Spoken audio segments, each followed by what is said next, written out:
Hi, hello, good morning and welcome to Spardha Lines Daily News Analysis for the KAS examination in English. Today we have picked up a couple of important articles from the Hindu, the Indian Express and Deccan Herald newspapers which are very significant from your KAS examination point of view. So what are you waiting for? Hit the like button, subscribe to our YouTube channel and also share it with your fellow aspirants as well. Let's get started and look into the first article for the day. But before that, we have a quick gentle reminder as we have been reiterating what is required to qualify and clear an examination is your dedication, discipline and determination. That apart, what you also require is the guidance, and that guidance is what we are going to provide you at Spardha Lines in order to enable you, equip you and provide all that you require to clear this examination. We will be conducting the current affairs session. This current affairs test series will be about 6 test series which will include state, national and international current affairs, central and state government schemes and programs, government economic survey, Karnataka economic survey, Karnataka budget, Karnataka GK and mental ability, and this is at an affordable price of 899. It is free of cost for the Spardha Line students, and do note we have it in English for those who want to give the examination in English, and for those who want to give it in ಕನ್ನಡದಲ್ಲಿ ಬರಿಬೇಕು ಅನ್ಕೊಂಡಿರೋರಿಗೆ ಎಲ್ಲರಿಗೂ ಕನ್ನಡದಲ್ಲಿ ಕೂಡ ಈ ಒಂದು test ಸೀರೀಸ್ನ ನಡೆಸ್ತಿದ್ದೀವಿ. So you can subscribe to this test series by giving a call on to this number. Let's get started and look into the first article for the day. The first article says 10 injured in low intensity blast at Bengaluru eatery. There was an explosion that took place in Bengaluru. This has resulted injury to as many as 10 people in one of the noted cafes in Bengaluru. It is in this particular backdrop we have to understand what is an improvised explosive device. So this article here is speaking about improvised explosive device. Who has committed it? What is the modus operandi of the person who's committed it? Is it a lone wolf attack or is it a group attack? Is it an organizational attack? What is the intent of coming up with it? As of now, none of it will be discussed. Why? Because the investigation is on. They yet to come out with the terms. They are yet to identify what is the intent of these people, and ultimately no group has also claimed why they have executed this improvised explosive device and the blast has taken place. Generally, whenever there is an attack that takes place, there is one of the organizations which will lay claim to it.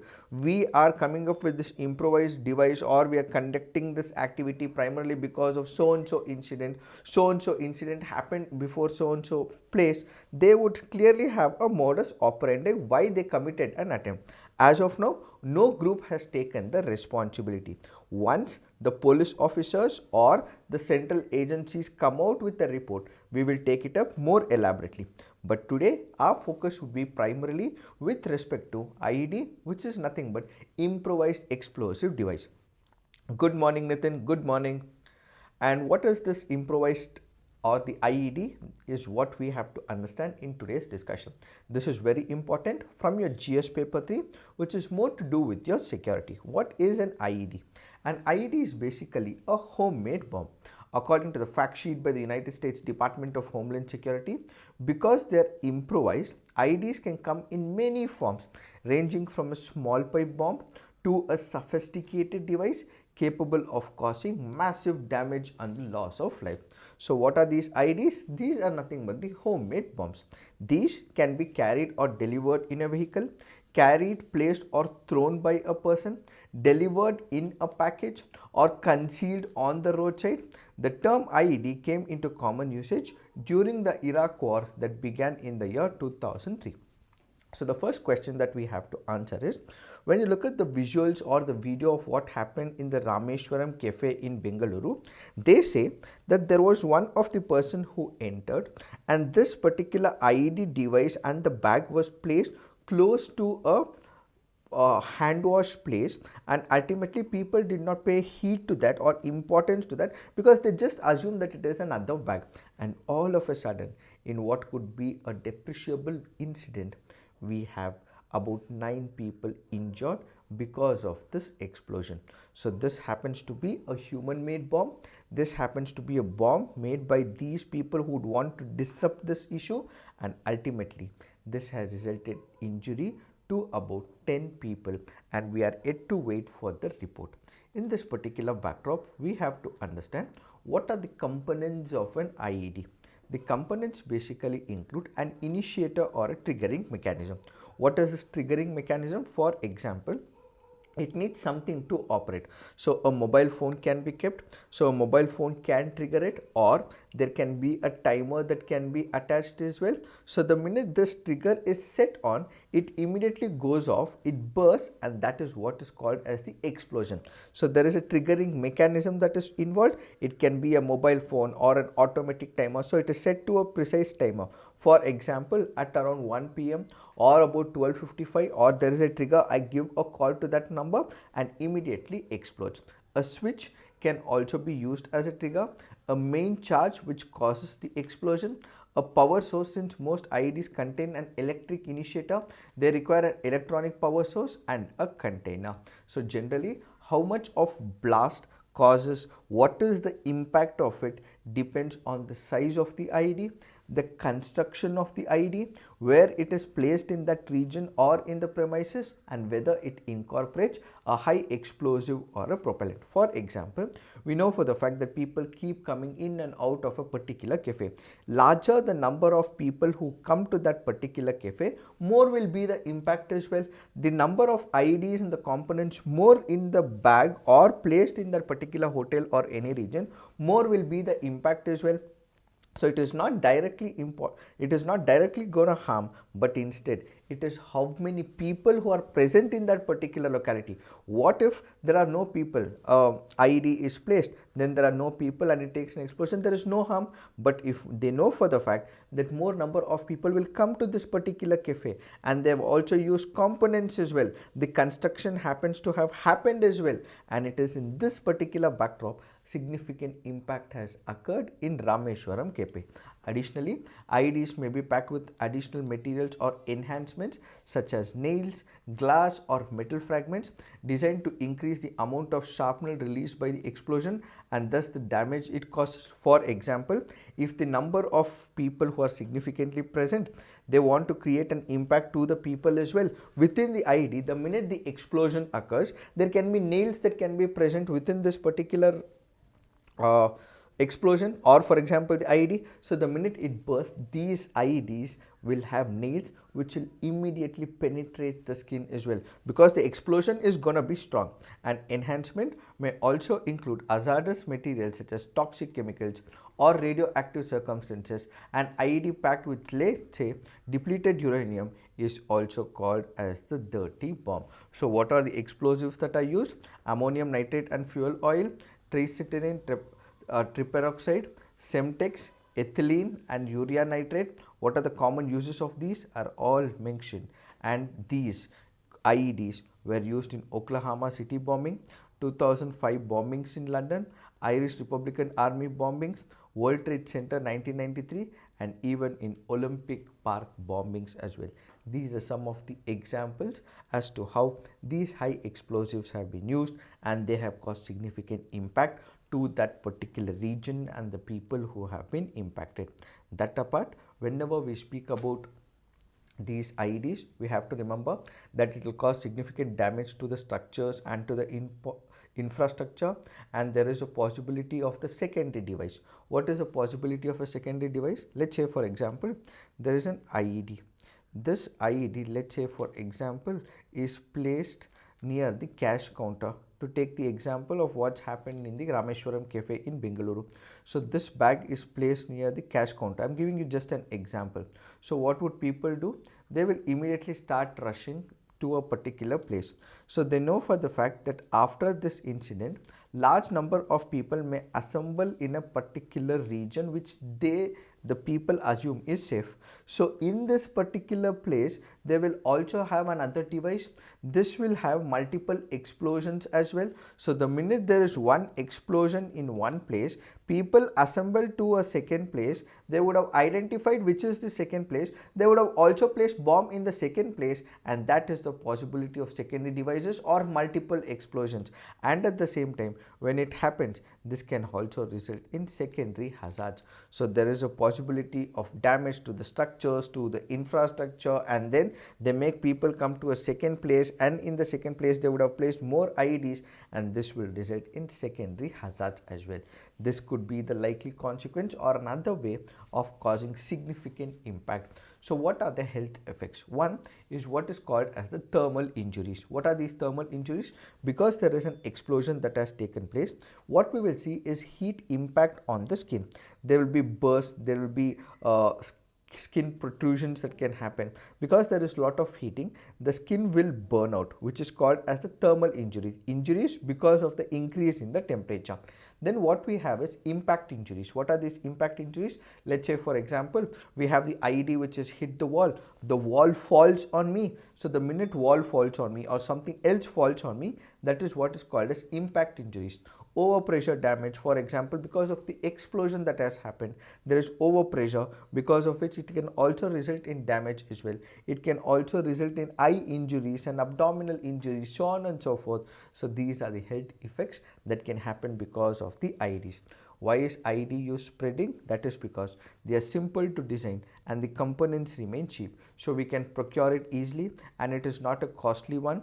It is easy for the procurement, and it is also easy for the manufacturing. So once these products are procured, you have videos that are demonstrated on YouTube. You also have people who have been trained for the same as well. So these people go and learn it, and ultimately, since it is easier to procure and these components also remain cheap, these people learn it online or the communication through the information technology, and ultimately this knowledge sharing continues to exist, and they prepare these IEDs. In fact, foreign fighters have been returning to their home countries or have crossed borders into third countries, bringing the skills learned in conflict zones with them, which is why it continues to haunt significant section of the people.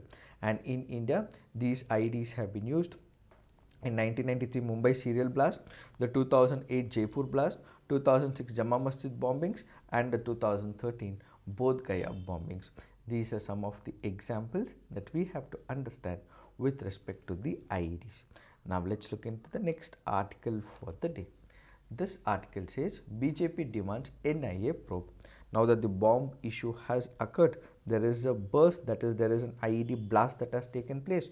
So BJP is alleging that this will have to be referred to the National Investigation Agency. We have the state investigation agencies in Karnataka which are already investigating. Apart from that, what if it is given to NIA? So it is in this particular backdrop we have to understand the functionalities and some of the important facts with respect to National Investigation Agency. The National Investigation Agency happens to be the central counter-terrorism law enforcement agency. Where is the headquarters? The headquarters is in Delhi. This can be very important from your preliminary examination point of view. Why was it created? It was created after the 2008 Mumbai terror attack. So they felt there has to be one organization which will primarily look into why the bomb blast has taken place, why the terrorist activity has taken place, if at all there is threat to the sovereignty and integrity of India or any of the components that are mentioned. How is that we're gonna investigate as soon as possible, expedite this entire process? So to make sure that we have one single law and an institution, the National Investigation Agency Act of 2008 was created, which will investigate all the terrorist related activities. So what are the objectives? The objective is to basically ensure the terrorist related activities are investigated, this entire process is expedited, and whosoever has committed the crime, they are thrown behind bars as soon as possible. So we have one of the schedules in the NIA Act called Schedule 1. Under it, which are the items for which we have the NIA investigate: the Explosive Substances Act, Atomic Energy Act, Unlawful Activities Act, Anti-Hijacking Act, Suppression of Unlawful Acts Against Safety of Civil Aviation, SARC Convention, Suppression of Unlawful Act Against Safety of Maritime Navigation, Weapons of Mass Destruction and their Delivery Systems Act, and offences covered under these sections of the Indian Penal Code. These are some of the important facts that you have to remember from the NIA's viewpoint. So as and when we speak about the National Investigation Agency, who can refer it? So the state government can refer certain matters to the National Investigation Agency. So the state government feels that it is not equipped to take care of this particular issue or investigate the root cause of this issue. So it makes a request to the central government. So it requests the central government, dear central government, we do not have the means and the mechanisms and the tools and the equipments to investigate what this issue is all about. So we plead before you, we request before you to kindly allocate this particular case to the NIA. So it makes a request. So on the state government referral to the central government, then the central government will appoint the National Investigation Agency. That happens to be the first parameter. The second is with respect to the central government taking suo motu cognizance. So on one side state government requests it, on the other side the central government feels that this particular case has to be investigated by the central government's NIA, and as a result we have the NIA reference that will immediately happen. So the central government will appoint the NIA to investigate what is the root cause issue of this entire terrorist attack, and once it is investigated, whosoever is held culpable, they will be referred to the special courts, and this special court will ultimately ensure that this entire process is expedited as soon as possible so that people can actually be thrown behind bars. And recently we have had amendments as well, amendments in the year 2019 for the NIA. So according to these amendments, what is the jurisdiction? According to the earlier law, the investigation of the NIA was only restricted within India. So the restriction was only within India, but now it has expanded. So in case we have an understanding with another country and that country is ready to cooperate, we have a treaty as well, in that specific case we would be able to investigate. So offences committed outside India, subject to international treaties and domestic laws of other countries, so they would be able to not only investigate in India but outside India as well with respect to Indians, or that which is impacting the Indian properties elsewhere can be investigated by NIA subject to treaties as well. And that apart, in the 2019 amendment we have human trafficking, counterfeit agencies or banknotes, manufacture or sale of prohibited arms, cyber terrorism, offences under the Explosive Substances Act, all covered as part of the 2019 amendment. It is this that we have to understand with respect to this article. Now let's look into the next article for the day. This article says RDPR launches Panchamitra portal and chat facility. So this article here is speaking about Panchamitra portal. This can be very important from your preliminary examination point of view. So the Rural Development and Panchayati Raj has launched what is called as Panchamitra portal. This Panchamitra portal is for the public to register and address grievances related to Gram Panchayats. So what exactly happens? A Panchamitra WhatsApp number has been developed and implemented to provide easy access to various information of the Gram Panchayat. So in the Gram Panchayat, there are certain works that are allocated. Who will do this work? When this work can be done? How will I get certain information? If I have a problem, whom do I contact to? There are multiple portals and multiple avenues. I may not know how it works. So in order to make it a one-stop solution to all these problems in the Gram Panchayat, they have facilitated it. So facilitating online service applications, provide application status tracking, enable registration of grievance related to GPs. The public can apply and avail services of GP through the Panchamitra WhatsApp group. So in case I have any issues, I can put it across. So citizens can register and address 78 categories of grievances pertaining to drinking water, road bridge repair maintenance, Manrega scheme, Panchayati Raj. All of these can be heard before this Panchamitra portal. So this Panchamitra portal is basically about understanding, clearing the doubts that I have with respect to the operations and the modalities of the Gram Panchayat. So any issue that I have with respect to Gram Panchayat, I immediately put out my grievance onto this particular number and I have a solution at hand which I would be able to implement. It is this that we have to understand with respect to this article. Now let's look into the next article for the day. This article says previously unknown plant genus is state identified. So this article here is speaking about Hunteria, which happens to be a genus of Hypoeciaceae family, and has been found in Uttar Kannada. So there might be a question that they can ask, Hunteria recently seen in news is what? Is it a snake, or is it a species of rat, or it is a plant species, so on and so forth. So they can come up with multiple combinations. So Hunteria happens to be from the genus of Apocynaceae family, and this happens to be a plant. So a plant genus has been discovered in Karnataka. Hunteria's earlier distribution was reported only in southern western Ghats of Kerala and Tamil Nadu. However, it has now been discovered in the state of Karnataka. This discovery in the state of Karnataka, there are new features added to it. That is, the newly reported plant slightly differ from its southern western Ghats population, with having broader leaves and corolla more twisted with folded petals, and at the same time this is also losing it out, or there has been drop in the numbers primarily because of the habitat loss. Hunteria, with its small population through growing in a protected forest, is still facing habitat loss due to arecanut cultivation and land encroachment, which could lead to its extinction. So what are the threats? The threats include: one is that the protected forests are now being taken for the human anthropogenic factors. There is arecanut cultivation, land encroachment. As a result, regeneration is not happening, which is causing a significant drop of this particular species. Now let's look into the next article.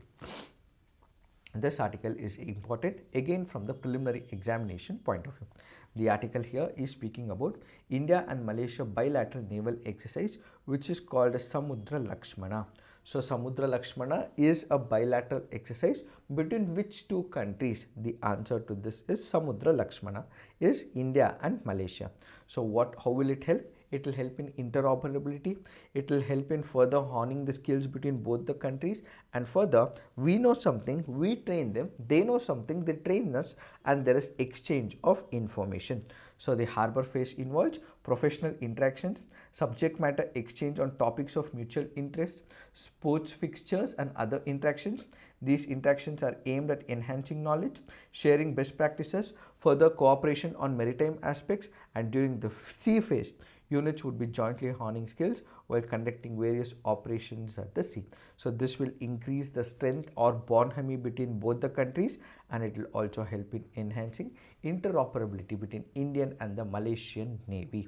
And as part of the assignment, you have to put on the comment section, what is the naval exercise between India and Sri Lanka called as, and what is the naval exercise between India and United Kingdom called as? Please put it on the comment section. Now let's look into the next article for the day. This article says India's burgeoning death penalty crisis. What is this article speaking about?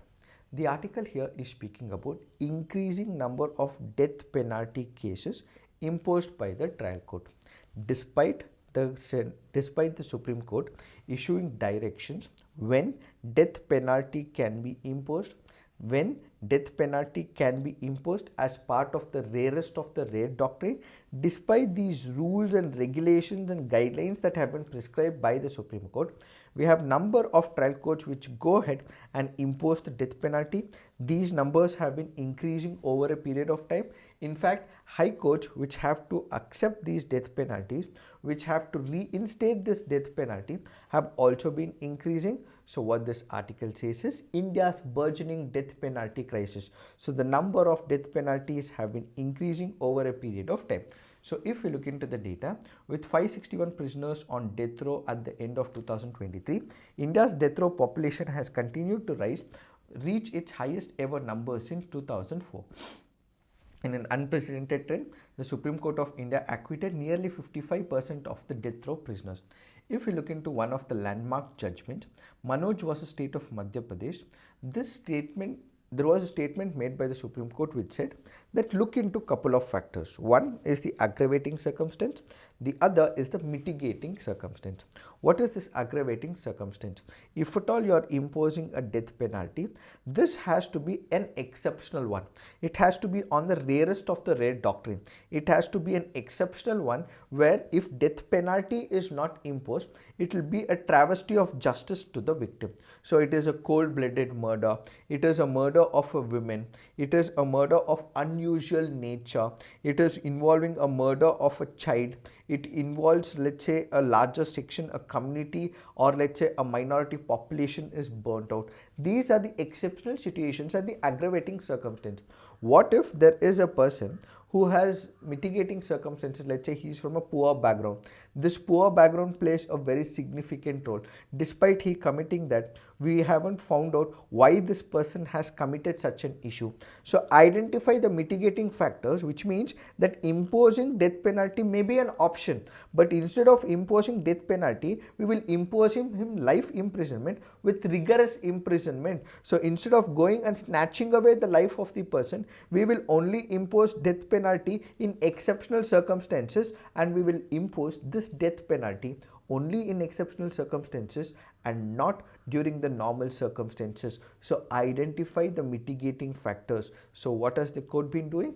In most of these situations, after laying out these conditions, in Manoj versus the state of Madhya Pradesh, the court also has commuted death sentences to life imprisonment as well. So basically, Manoj versus state of Madhya Pradesh has clearly given mitigating circumstances guidelines. Yet we have the trial courts which continue to impose death penalty. Acquittals have been outcomes of fabricated evidence, manipulated first information reports, the possibility of tampered forensic evidence, dubious recoveries of incriminating evidence by the police, and which is why we have continuity of the death penalty. So what are the issues that people may face once they are put into the death penalty law? Let me explain this with the help of an example. Let's say, for example, a person is put to a death penalty. This person goes through inhuman torture.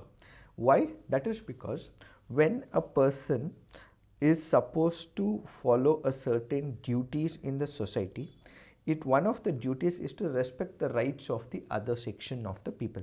So what if a person has snatched away the life of an individual?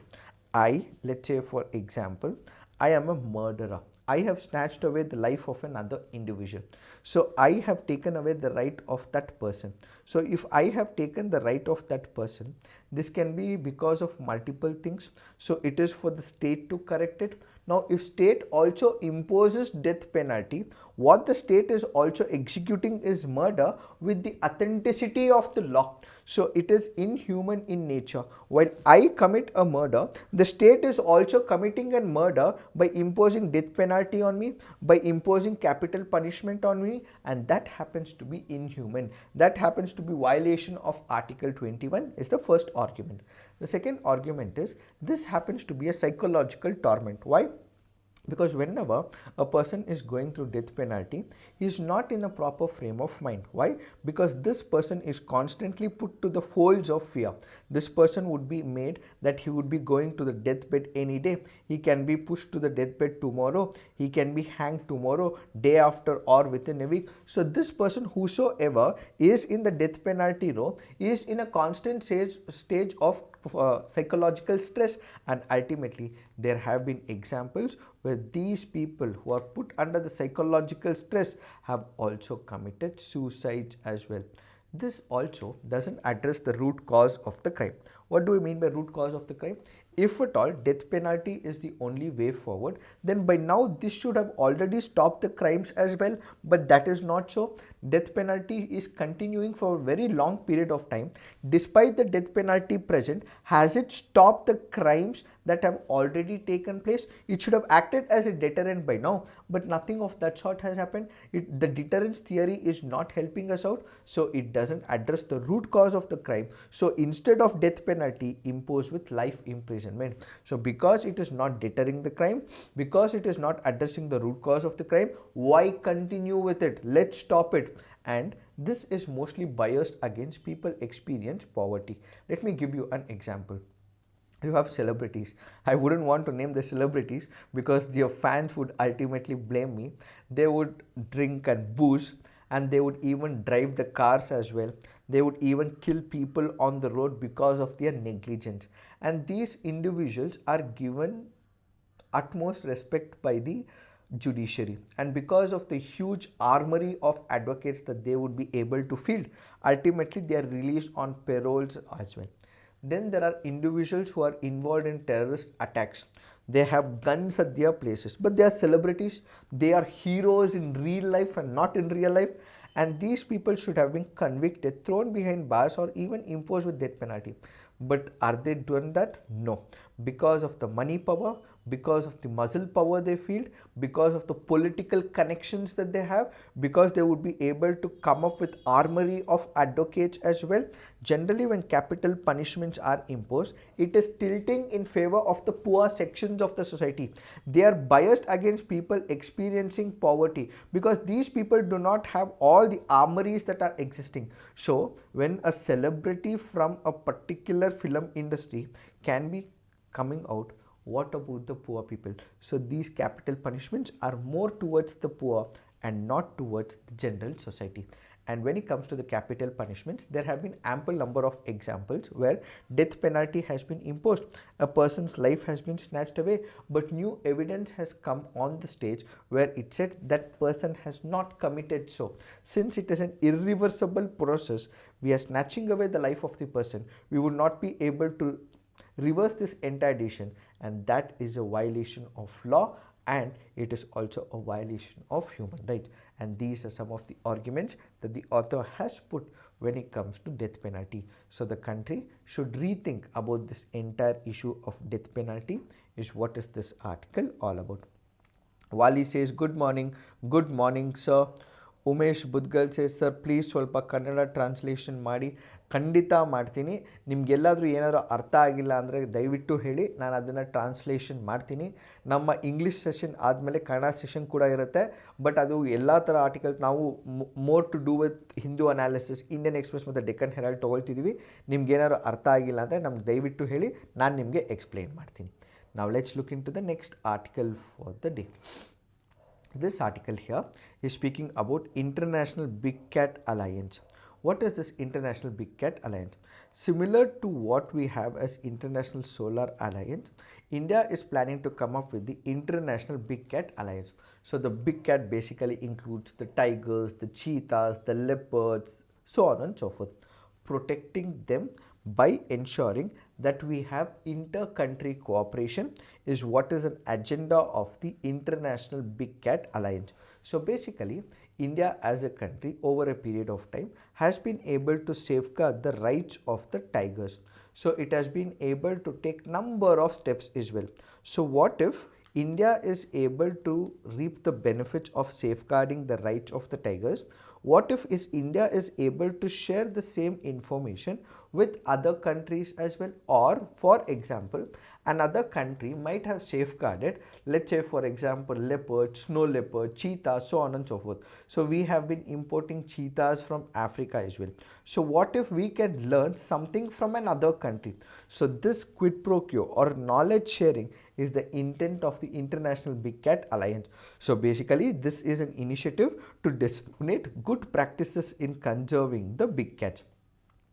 There is no international body addressing the conservation challenges of the big cats along the entire range of the habitat. So why not come up with an initiative? Why not India take up the precedence of it? Why not India become the vanguard of it? Why not India become the northern pole of it? Why not India guide other countries so that we can embark on a journey in saving the big cats is what is this article all about. So basically, India will be taking up this cause of protecting and conserving and establishing these habitats for the big cats. And that apart, the advantages of membership and accompanying document noted are a central common repository for technical how and the corpus. So how do we protect it? What are the various issues? Are there any diseases that are impacting? Are there any poaching activities that are taking place for the skin or for the nails of these tigers, so on and so forth? Each of this information will be shared with the countries, and we also require funding as well, and that funding will also be provided as part of this initiative. And we also have the local communities. What do the local communities do? They have a symbiotic relationship with the forest ecosystem, but in exceptional circumstances there can be human animal conflict. Preventing this human animal conflict enhancing the relationship with the environment and living with the environment is what also has to be taught to the communities. So communities that are living near the forest areas will also have to develop that relationship, also enhance the tourism, and also ensure that they have their livelihood activities sustainably. How do we do that? Is by sharing the information. The frontline staff also should be trained as well. These frontline staff who are present, like the forest conservators, so on and so forth, these people will have to interact with the communities. They have to interact with the people who are living in the forest areas and ensure that there is a symbiotic relationship between the animals, the species, as well as these communities. That is what will be taken up as part of International Big Cat Alliance. Now let's look into the next article. This article says, with China out, Indian firm to build Sri Lanka power project. So this article is primarily focusing about that India will be executing this particular project. Why? Because China has withdrawn from it, and 3 years after objecting to a Chinese project near North Sri Lanka, barely 50 km off Tamil Nadu's coast, India is set to implement a hybrid power project in 3 islands of Jaffna. So the Sri Lankan Sustainable Energy Authority, the government of Sri Lanka, and Indian company Use Solar Energy Solutions have come up with this particular project, where this will be in Delft or Netanwu, Nainitavu, as well as Antalvu islands of the Jaffna Peninsula. So these islands that we have can be asked in your preliminary examination. So which are these? Delft or Nedantivu, Nainitivu, and Antaltaivu, which are present in the Jaffna Peninsula.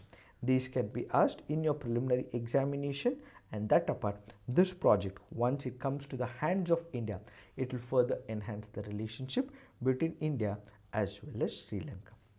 It is this that we have to understand with respect to this article. If you are liking these initiatives, please hit on the like button, subscribe to our YouTube channel, and also share it with your fellow aspirants as well.